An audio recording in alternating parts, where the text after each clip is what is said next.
My name is Emmanuel Tikili. I am the director of the Grove Hall Youth Outreach Connection, which is a youth serving agency in Grove Hall with the purpose of empowering, equipping, and giving young people skills to achieve their goals and their dreams. Being the coordinator of the Grove Hall Youth Outreach Connection has really given me a perspective, I think, that's unique to serving kids in the city of Boston. I've been doing this for about 20 years, and I've come full circle serving kids of the young people that I've served and seeing them grow up in the needs of families. My faith connects me to love people unconditionally, no matter what they're going through, no matter who they are. And to know that, life's about ups and downs, peaks and valleys, and young people are going to make mistakes. But hopefully they grow from that. And as an adult, I believe that God's put in young people's lives to help them through those periods, to let them experience the sunshine through the clouds. And that's through hard work, every day being there with them, visiting them if they make choices, if they're in jail, to connect with them, let them know that when they get out, there's still hope and there's still a positive future.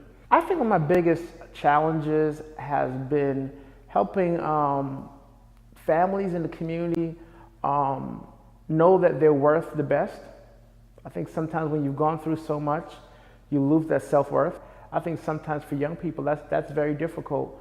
When they feel beat up, when they feel as though they're not worth it, when everyone else has given up on them, let them have faith that at the end of the day, your opinion of yourself matters. Even though there might be a small number of young people that are involved in gang violence, it affects communities as a whole. The thing about people don't realize is that that's a young person. A young person who grew up in the neighborhood, someone that went to a church, went to early education, they're involved, they're in a school, they've been in somebody's after-school program.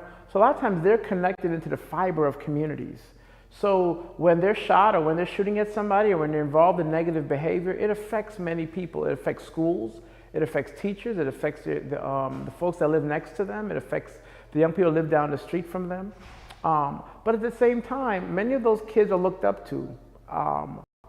And if I can reach those kids, if I can reach the leaders, if I can reach those young people that may have influence on others, then I can help the kids who look up to them. We've let the community know that they're not alone, that there are people out there working with, I think, kids who are hard to reach, that are disconnected. We call them disconnected and unengaged young people. When you have young people that are disconnected and unengaged, they're going to create their own systems of enjoyment. They're going to create their own systems of engagement. And a lot of times it isn't always a positive. When a young person hears community, they don't think about it the same way I do, or an adult does, or an engaged young person. They think community, they say, that's my homies down the street. And, there's 5 of us, that's my community. That's me and my girlfriend, or whatever my clique is. We want them to see, it's bigger than that, right? So we want to expand their concept of community, but also make community smaller, so that Miss Laura, who's down the street, is a part of their community, where before she wasn't even important to them. I'd say that we've had levels of success. I think that when we try to do things ourselves, we have less success. But when we put young people in the midst of it, we have more success. For instance, our sports programs and our athletic programs where young people are involved in and engaged in our after-school programs are very successful. Our gang activities sometimes are less successful, but we do have measures of success. And a lot of it is because we deal with other systems. So we have the police involved, we have to deal with the DA's office, we have to deal with the correctional facility, we have to deal with probation. So the more you add other folks who have levels of authority involved in it, sometimes your level of success shifts, because my goals for a young person may not be what the police goals are, or the district attorney's goals are, or then sometimes the community's goal, right? Because sometimes if a kid has been, a group of kids in a gang have been somewhat disruptive, sometimes the answer is throw them away and clean up the streets, and let's not deal with why they're doing it, right? Let's not deal with what their issues are. Let's not deal with the fact that most of them don't have fathers in their lives, or adult men that haven't been mentoring them. So sometimes the approach isn't, man, your way is the number one approach. My way might be the 4th thing that we try when you have all those partners at the table. But sooner or later, with a lot of persistence, that's where leadership comes in. Sooner or later, I'm still knocking on that door for let's try X, Y, and Z. My vision for Boston is that every kid who has a dream fulfills that dream.